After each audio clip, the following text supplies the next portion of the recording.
V1 और V2 जो है वो स्केलर मल्टीपल नहीं है एक दूसरे के, है ना।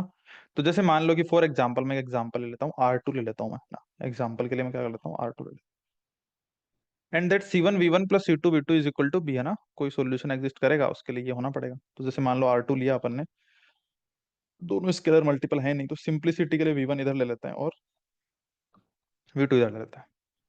विच of the following statements must be true. अब देखो ध्यान से, must be true if span of V1 V2, देखो ये बोल रहा है span of V1 V2 is equal to span of V1 B, है ना। सो जैसे मान लो कि देखो, अगर V1 V2 यहाँ पे है और इनका सॉल्यूशन एग्जिस्ट कर रहा है, इसका मतलब बी इसी R2 में होगा कहीं पे। जैसे मान लो फॉर एग्जांपल बी इधर हो गया, इनर कॉम्बिनेशन होगा ना, बी इधर हो सकता है। अच्छा, so if span of V1 V2, देखो V1 V2 को अगर तुम कंसिडर करोगे तो इनका लीनियर कॉम्बिनेशन पूरा R2 बनाएगा, तो इसका स्पैन पूरा R2 होगा, बताओ। ठीक है, equal to span of V1 B, तो मैं ये भी कह सकता हूँ कि V1 B या R2 होगा। ठीक है, तो ये दोनों इक्वल है। अरे बताओ, है ना। अगर मान लो मैं बी को इधर ले लेता, मान लो फॉर एग्जांपल, देखो V1 और V2 तो एक दूसरे के स्केलर मल्टीपल नहीं है, वो तो V1 और V2 को तो सेम डायरेक्शन में कभी हो ही नहीं सकते ना। अरे बताओ भाई, क्या V1 और V2 कभी सेम डायरेक्शन में हो सकते हैं क्या?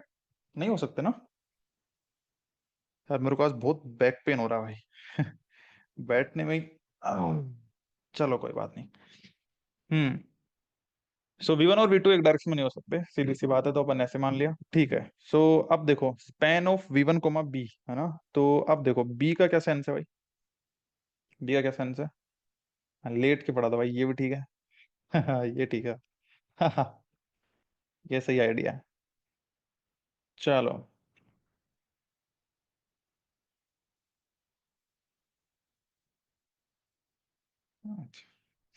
ठीक है। सो ये स्पैन होगा भाई, देखो V1 V2 का स्पैन तो पक्का R2 है।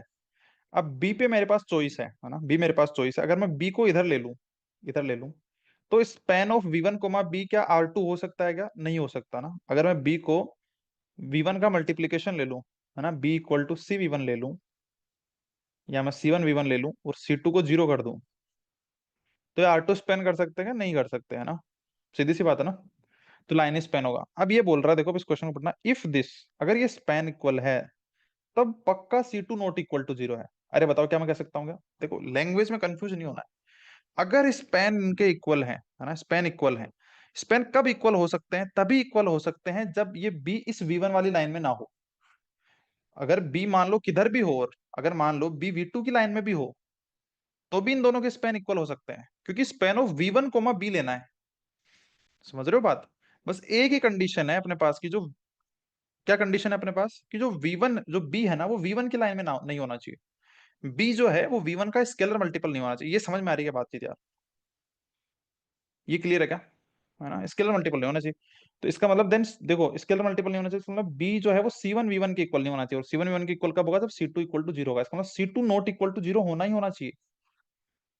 समझ रहे हो बात? C2 को नॉट इक्वल टू जीरो होना पड़ेगा। ये ऑप्शन एक कैसे करेक्ट है, किसी से क्लियर हो यार, मुझे बताओ एक बार।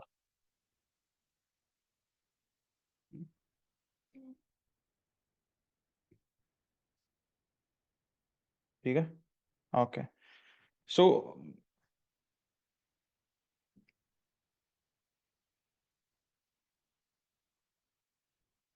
देखो इधर देखो, if span of V1 V2 is equal to span of V1 B, then C1 equal to zero, है ना। ये बताओ, span of V1 V2 is equal to span of V1 B, then C1 equal to zero. ये बताओ, span of V1 V2, है ना। अब ध्यान से देखो, बात है ना, लैंग्वेज में कंफ्यूज हो जाओगे तुम। किसमें कंफ्यूज हो जाओगे? लैंग्वेज में। Span of V1 V2 is equal to, देखो स्पैन, देखो V1 तो इधर ही होना है और V2 को इधर ही होना है। अब ये कह रहा है span of V1 B, then C1 equal to zero. अगर ऐसा है तो क्या, देखो C1 को जीरो होना पड़ेगा, मतलब B equal to C2 V2। देखो वैसे ये बात सही है। अगर मैं इस बात को ऐसे बोलूं कि अगर देखो, इसको अगर मैं उल्टा बोलूं ना कि if C1 equal to zero, तब ये स्पैन इसके इक्वल है, ये बात सही है। पर अगर ये स्पैन इसके इक्वल होगा तब पक्का C1 को जीरो ही होना पड़ेगा, क्या ये कह सकता हूँ क्या? भाई बी तो तुम इधर ले लो। अब बी और V1 का स्पैन इसके इक्वल आ रहा है, बी को तुम्हें क्या इधर ही लेना पड़ेगा क्या भाई, V2 की तरफ ही? बताओ, C1 इक्वल टू जीरो का मतलब क्या है? B equal to C2 V2। तो बी को जरूरी है तुम इधर ही लो, तुम तो किधर भी ले सकते हो ना। ऑब्वियसली अगर ये स्टेटमेंट ऐसा होता, देखो इसलिए कंफ्यूज होते हो तुम, if C1 equal to zero then span of V1 V2 equal to span of V1, तब ये स्टेटमेंट करेक्ट होता। ये बातचीत समझ में आ रही है जो बोल रहा हूँ? लेकिन इफ अगर उनका स्पेन सेम है तब C1 को जीरो होना पड़ेगा, ये बात सही नहीं है। ये क्लियर है? C1 तो ये तो इधर भी हो सकता है ना, बी। C1 जीरो होने का मतलब क्या है? B equal to C2 V2। जरूरी थोड़ी है कि V2 का मल्टीपल ही हो बी, तो बी तो किधर भी हो सकता है, इधर भी हो सकता है, इधर भी। अरे बताओ यार, कहानी किस किस को समझ में आए भाई, है ना? इसलिए ये लैंग्वेज में कंफ्यूज हो सकते हो। बातचीत पल्ले पड़ी क्या कि ऑप्शन बी क्यों गलत है? अरे बताओ, बातचीत किसको पल्ले पड़ी भाई? Clear, okay. ना, ये बात है।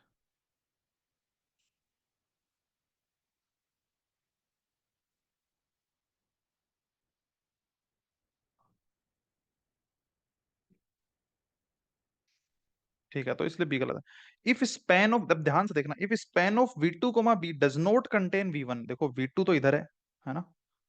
V2 तो इधर है, कोमा बी, है ना? अब बी देखो, डज नॉट कंटेन V1। अब ये किसको कंटेन नहीं कर रहा? V1 को कंटेन नहीं कर रहा। अच्छा, तो इसका देखो, मुझे बताओ, स्पैन, इसका स्पैन V1 को कंटेन नहीं कर रहा, इसका मतलब क्या है? ये बात तो पक्की है कि बी जो है वो और कहीं नहीं हो सकता, इस बी की डायरेक्शन में होना पड़ेगा उसको। अरे और कहीं भी हुआ तो इन दोनों का स्पेन तो पूरा R2 स्पेन कर देगा ना भाई। अरे बताओ, तो उसमें तो तुम्हारा V1 भी आ जाएगा। अरे है कि नहीं बताओ? उसमें तो तुम्हारा V1 भी आ जाएगा ना। सही बात है, तो बी को किधर होना पड़ेगा? इधर होना ही होना पड़ेगा, इसका मतलब C1 equal to zero, C1 equal to zero मतलब B equal to C2 V2 होना ही पड़ेगा, बी को V2 का मल्टीपल होना ही पड़ेगा। सही बात है ना? तो ये स्टेटमेंट सही हो गया। अगर इनके ये स्पैन इसमें को कंटेन नहीं कर रहा है, इसका मतलब बी को उसका स्केलर मल्टीपल होना ही पड़ेगा ना, तो इस क्वेश्चन को ऐसे सोचना। अरे बताओ यार, सी सही है। डी क्या है? If span of V2 comma B does not contain V1, है ना? V1 को कंटेन नहीं करता, C2 equal to zero, C2 equal to zero मतलब क्या है? B equal to C1 1। अरे बताओ, ये कह रहा है कि भाई बी को C1 1 के इक्वल कर दो ऐसे। भाई अगर ऐसा हो गया तो V2 कोमा बी का जो स्पैन है वो तो पूरा R2 आ जाएगा ना, V1 तो आ ही गया उसके अंदर, तो इसलिए गलत हो गया। अरे बताओ यार, तो ये थोड़ा सा क्वेश्चन तुम्हें सोचने वाला था, थोड़ा सा सोचने वाला, दिमाग